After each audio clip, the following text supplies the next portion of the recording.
sociologue, anthropologue, consultant spirituel. Aujourd'hui, les autorités des masses sentent le besoin de changer le nom équivalent a été pour ça ça voudra dire que pour eux, ils trouvent que le nom a un impact négatif sur que le nom peut impacter le rendement d'une association, d'une équipe nationale. Je vais me mettre dans la peau d'un numérologue pour vous expliquer la portée d'un nom. Un nom a trois grandes dimensions. Il y a la dimension qu'on appelle aspiration profonde. Qu'est-ce que vous voulez avant de donner un nom à quelque chose, à un animal ou à un être? Deuxièmement, il y a le moi personnalité, c'est-à-dire quelle est la personnalité de la chose au-delà du nom.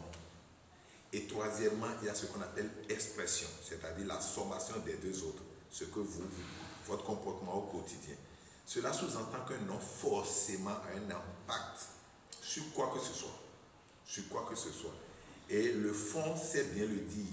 Ni ko, ni soit. Soit et répond lorsqu'on t'appelle par cela. Et il y a ko et on sort en accord. Et cela sous-entend que le nom est trop puissant, suffisamment puissant. Mais il y a la dimension culturelle, linguistique d'un nom, la dimension spirituelle d'un nom. Alors, lorsqu'on veut donner un nom et on ne tient pas compte de la date de naissance du nom, parce que le jour où on veut donner le nom est important dans le calcul numérologique. C'est important. Et je suis sûr que ceux qui ont pensé qu'il faut changer de nom aux écureuils, c'est pas parce que nous on est dans la bide spirituelle que nous sommes les meilleurs. Il y a des cadres, des gros cadres qui sont meilleurs spirituels que nous.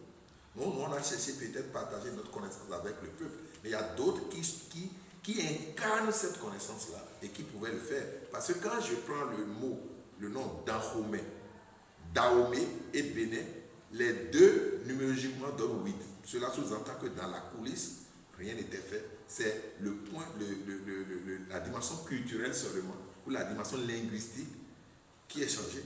Mais ça donne toujours le même chiffre. Or, les chiffres parlent mieux que les lettres. Les chiffres parlent mieux que les lettres. Maintenant, revenons au nom écureuil. C'est parce qu'avant, on connaissait les ruses de l'écureuil. L'écureuil est un animal très habile.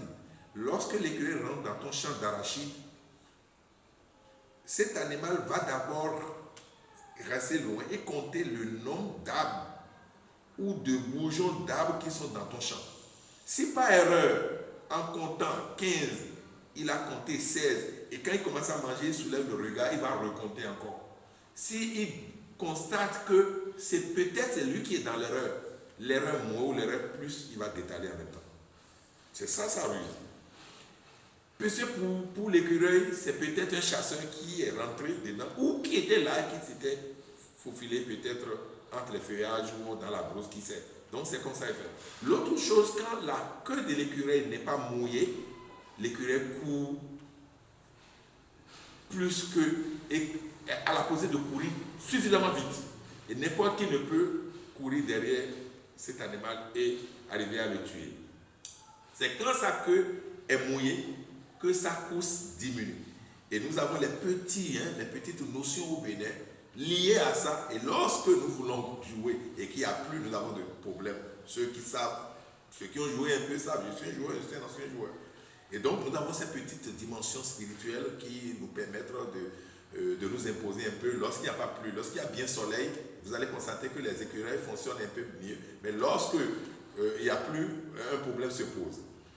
Maintenant, comparons les écureuils maintenant aux guépards. Je voudrais inviter les autorités qui connaissent le travail. Ce n'est pas une mauvaise chose de pouvoir changer. Mais il faut analyser bien cet animal. Ce qui me fait un petit mal, c'est que j'ai du mal à appeler guépard enfant. Parce que nous sommes quand même dans notre espace.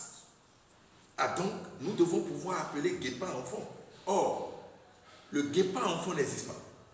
C'est tous les animaux qui ressemblent au guépard qui sont appelés guépard. Donc, guépard est appelé guépard tout comme les tigres, tout comme le jaguar, tout comme le lynx, tout comme qu'est-ce que j'ai pu dire encore? Et donc, nous ne pouvons pas situer Guépard par rapport à ceux qui vont dire les lions, les panthères. Vous voyez, on a des problèmes à ce niveau. Parce que si nous ne pouvons pas, par notre propre langue, appeler notre équipe, c'est un problème.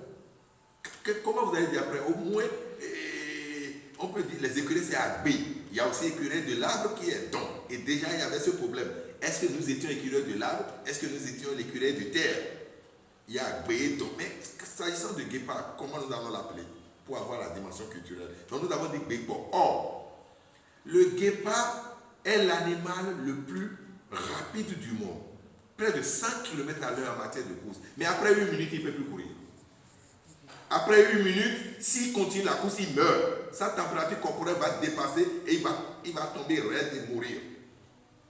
Alors, dans le passé, nous avons toujours vu nos écureuils jouer. Première partie bien jouée, deuxième partie fatigue. Alors que c'est déjà ça, les écureuils. Maintenant, vous dites des guépards qui, première partie, va aussi bien courir et deuxième partie, fatigué.